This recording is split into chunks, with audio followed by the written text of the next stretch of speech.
பார்த்தீங்கன்னா எல்லாருக்கும் தெரியும் சண்டிகேஸ்வரன் ஈஸ்வரன் பட்டம் பெற்ற பெயிண்டிங் தான் இது. பார்த்தீங்கன்னா தியான மண்டபம் குரு பாடுகாய நமக அப்படின்னு போட்டுக்கு. இதுக்குள்ளே இப்போ யாரும் போகக்கூடாது, இதை மூடி வச்சுருக்காங்க.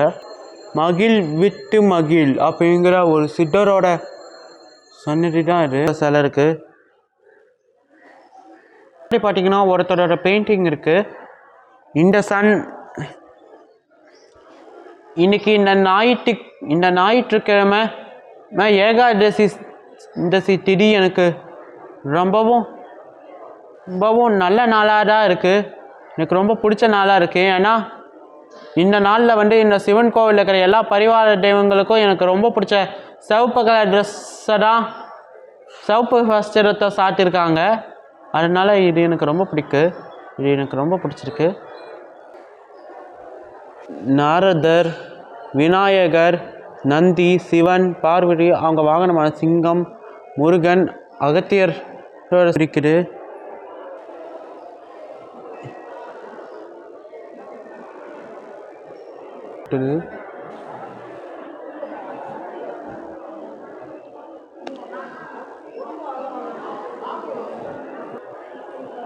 இது பார்த்தீங்கன்னா இன்னும் 2 பெயிண்டிங்ஸை பார்த்தீங்கன்னா ஒரு பொண்ணு கையில் வீணையை வச்சுக்கிட்டு இருக்கா. இதை பார்க்கும்போது, இந்த பொண்ணோட பெயிண்டிங்கை பார்க்கும்போது மீராபாயோட கதை தான் ஞாபகத்துக்கு வருது. நீங்கள பார்த்தீங்கன்னா ஒருத்தன் மீன் உருவத்தில் கையால் வச்சுட்டு இருக்காரு. ஆனால் இவரோட வாய் ஒரு சன்னதி இருக்குது. ஆனால் அது சிவன் சன்னதி. அதை இப்போ மூடி வச்சுருக்காங்க. அனுமான், தட்டாத்திரேயர், சனிபவன சன்னதி இருக்குது.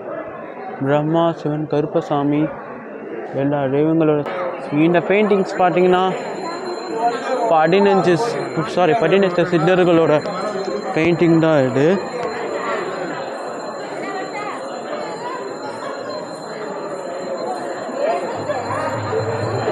ஒரு பெயிண்டிங்கை பாருங்க. இதில் 2 குரங்குங்க, அப்புறம் 2 உடும்பக சிவனை வணங்குற மாதிரி இந்த பெயிண்டிங். இது எங்கே பார்த்தீங்கன்னா பாம்புகள் சிவனை வணங்குது. இந்த பெயிண்டிங் தான் இது. நந்தி மிருதங்க வாசிக்க பெயிண்டிங், சிவனோட பெயிண்டிங் தான் இந்த அடுத்த பெயிண்டிங் ராஜேஸ்வரர் கோவில், சிவபெருமானோட சன்னதி, துவார பாலகர்களோட சன்னதிலாம் இருக்குது.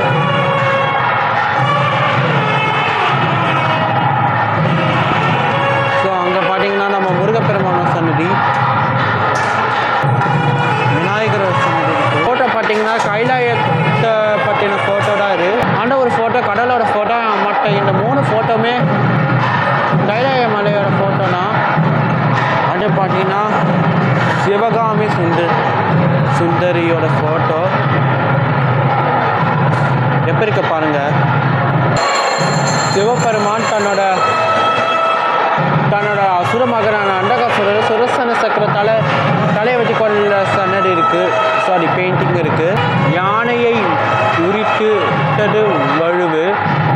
சிவபெருமான் யானையோட முருகை வெட்டி அது மேலேயே டான்ஸ் ஆடுறாரு. சிவபெருமான் மகாவிஷ்ணுவோட 2வது பையனான காமதேவனை எரிச்சு கொள்கிற பெயிண்டிங். சிவபெருமான் யமனையை சம்ஹாரம் பண்ணி மார்க்கண்டேயர் உயிரை காப்பாற்றி கால சம்ஹாரம் ஊட்டியாக அவதரித்தார். சொன்னனால சிவபெருமான் பிரம்மதேவரோட 5வது தலையை பிடுங்கி அவர் ஆணவத்தை அழிச்ச கதை இது. பெயிண்டிங் இது. இந்த பெயிண்டிங் பார்த்தீங்கன்னா சிவபெருமான் தன்னோட 2வது அசுர மகனான அண்டகாசுரனை கொண்ட பெயிண்டிங் இது. எரித்தது திருவடிகை. அதாவது சிவபெருமான் எப்போவுமே தன்னோட வாகனமான நந்தி மேலே தான் உட்காந்து போகிறாரு. ஆனால் ரொம்ப வித்தியாசமாக பிரம்மதேவரை தேரோட்டியாக மாறி தன்னோட தேரோட்டியாக்கி தேர் மேலே உட்காந்துக்கிட்டு திரிபுராசுரர்கள் அப்படின்னு சொல்லக்கூடிய தரகாட்சா, கமலாட்சா, வித்யுமாலிய சம்ஹாரம் பண்ணுற பெயிண்டிங்காக இது. இந்த கதை எல்லாருக்கும் தெரிஞ்சிருந்தான். சதிதேவியோட சாவுக்கு தக்ஷன் தான் காரணம்னு நினச்சி சிவபெருமான் வீரபத்திரனை அனுப்பி தக்ஷனோட மனுஷ தலையை வெட்டி யாக குண்டத்தை போட்டு ஆட்டு தலையை அவனுக்கு பொறுத்தி அவனோட அகங்காரத்தை அழிப்பாடு. அதோட பெயிண்டிங் தான் அது. நான் இந்த சிவன் கோவிலுக்கு மொடை வாட்டி தான் வர உங்களுக்கு சிவபெருமானை பிடிக்கணும்னா இந்த வீடியோக்கு லைக் ஷேர் கமெண்ட் பண்ணி சப்ஸ்கிரைப் பண்ணுங்கள். சிவனை பிடிக்கிறோம் ஓம் நம சிவாயான்னு கமெண்ட் பண்ணிட்டு ஒரு திருசோலத்தை கமெண்ட் பண்ணுங்கள். நண்டியோட சிலனாரு இருடாங்க. இந்த கோவிலோட கொடி மரம் காப்பர் பெயிண்ட் அடிச்சிருக்காங்க. எவ்வளோ உயரமாக இருக்குது. அந்த கோவிலுக்கு மேலே யாரோ ஒரு குரங்கோட உருவ சிலையை செஞ்சுருக்காங்க. இது பார்த்தீங்கன்னா சிவபெருமான் கையிலேருந்து நாணயங்கள் கொட்டுரு. ஒரு பக்கம் குபேரனும் இன்னொரு பக்கம் லக்ஷ்மி தேவா சிவனை வணங்குற மாதிரி போஸ் கொடுக்குறேன். இந்த மாதிரியான பெயிண்டிங் தான் இது. பெயிண்டிங்ஸ் எல்லாமே நம்ம எல்லாருக்கும் தெரியும். தட்சிணாமூர்த்தி சம்பந்தமான பெயிண்டிங்ஸ் தான் இது. இந்த கோவிலில் பார்த்தீங்கன்னா இந்த ஒரு செவட்டை பாருங்கள். இதில் ஒரு பக்கம் ஒரு லேடி பக்கோட பெயிண்டிங்கும் இன்னொரு பக்கம் ஒரு கரப்பாம்பூச்சி பெயிண்டிங்கும் இருக்குது. பட்டாம்பூச்சி பெயிண்டிங் இருக்குது. அது பக்கத்தில் ஏதோ ஒரு பறவையோட பெயிண்டிங். இது பார்த்தீங்கன்னா நம்ம தமிழ் கடவுளான முருகனோட வேலோட சிறை சிற்பம் தான். பார்த்தீங்கன்னா அன்னபூரணி சிலை இந்த சவர் இருக்கிறதுனால ஒன்றும் தெரிய மாட்டேங்குது. துர்க்கையாடா விஷ்ணு துர்க்கை. உங்களுக்கும் சவுப்பு கலர் ட்ரெஸ் தான் சாத்திருக்கு. இவர் தான் சண்டிகேஸ்வரர். எல்லா சிவன் கோவில்களையும் இவர் மட்டும்தான் தனி சன்னதி இருக்கவர். இவர் 63 நாயன்மார்களில் ஒருத்தர். 63 நாயன்மார்களே ஈஸ்வரன் பட்டம் பெற்ற ஒரே நாயனார் இவர் மட்டும்தான்.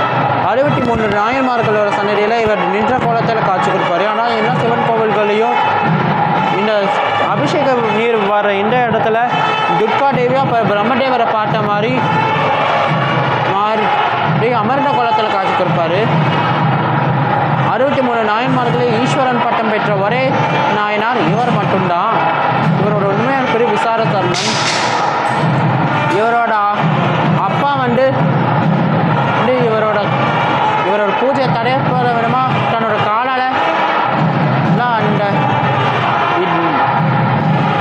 அந்த பால் குளத்தை எட்டி வச்சனால அவர் குச்சியோட அப்பாவை நோக்கி ஒரு குச்சி வீசினார். அந்த குச்சி கோடாரைய மாதிரி இவரோட அப்பாவோட காலை வெட்டி போட்டுடுச்சு. சிவபெருமான் இவருக்கு காட்சி தண்டு இவர் பாட்டு மெய் செலுத்து போய் இவருக்கு ஈஸ்வரன் பட்டம் அழைச்சார். அதனால தான் இவருக்கு சண்டிகேஸ்வரன் பேர் வந்துட்டு. இன்னொன்று முக்கியமான விஷயம், இவரை வணங்கும் போது கை தட்டி வணங்கக்கூடாது. இவர் செவிடு கை தட்டி தான் வணங்கணும்னு சிவபெருமானோட சிவன் கோவில்களோட நகைகள் அந்த கஜானார சாவியை இவரோட சன்னதியில் தான் வைப்பாங்க. எல்லாரும் இவர் செவிடு. அப்படி காலில் கை சுற்றி வேண்டக்கூடாது. அப்படி கை தட்டி வேணுன்னா தான் பெற்ற அப்பாவோட காலை வெட்டி கொண்டவர் நம்மளை சாவடிக்காமல் இருப்பாரா. இன்னொன்று மற்ற தெய்வங்களோட சன்னதியை சுற்றி வந்த மாதிரி இவரோட சன்னதியை சுற்றி வரக்கூடாது. நம்ம வண்ட வழியாக போயிட்டோம். அடுத்தது பார்த்தீங்கன்னா பிரம்மதேவரோட சன்னதி. பிரம்மதேவர் வெள்ளை கலர் ட்ரெஸ் போட்டுப்பாரு. ஆனால் இவரோட சன்னதியில் இவருக்கு இந்த சாண்டல் கலர் ட்ரெஸ் போட்டு விட்டுருக்காங்க. இவர் தான் அங்கே குரு தட்சிணாமூர்த்தி. இவர் தான் குரு பகவான் சொல்லுவாங்க. வியாழக்கிழமை குரு பகவானை வழிபாட பரிகாரம் பண்ணுறது மேல இவருக்கு தான் பரிகாரம் பண்ணுறாங்க. இவருக்கு வெள்ளை கலர் ட்ரெஸ் போட்டு ரொம்ப பிடிக்கும். ஆனால் இவரை குரு பகவான் தான் நினச்சி வணங்குறாங்க. குணமிகு வியாழ குரு பகவானே மனமுடன் வாழ மகிழ்வுடன் அருள்வாய். பிரகஸ்பதி வியாழ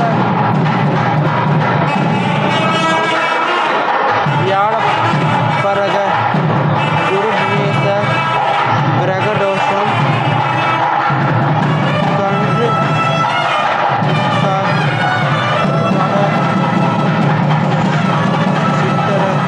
சித்தரவாய் அமைச்சருவாயே.